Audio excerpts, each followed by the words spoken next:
সেলিম ভাই বিআরটিসি কাউন্টারের মালিক।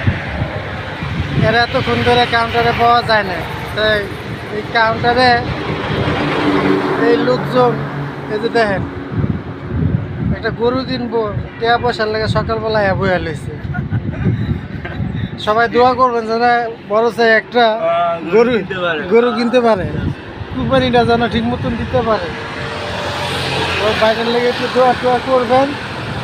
আর আমাকে কোনো ব্যাট যদি ভালো লাগে তাহলে আপনারা ভিডিওটা একটু শেয়ার করে দেন।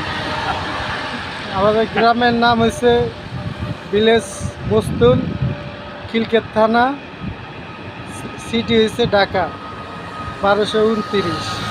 আর আপনারা আমাদের এই পূর্বোচ্চল এলাকার ভিতরে ঘুরতে আসবেন ঈদের সময়। দেখেন ফাঁকা মাঠ, পুরো ফাঁকা মাঠ। প্রেমিকা থাকুক আর স্বামী স্ত্রী থাকুক আমাদের এলাকায় আসবেন, পলট নিতে আসবেন। 3 কাঠা 5 কাঠা তারপরে হলে 10 কাঠা যদি চাহিদা থাকে আপনারা কোটি কোটি টাকা নিয়ে আমাদের কাছে ইনভেস্ট করতে পারেন, সমস্যা নেই। পলট দেওয়ার মতন ক্ষমতা আছে ইনশাল্লাহ।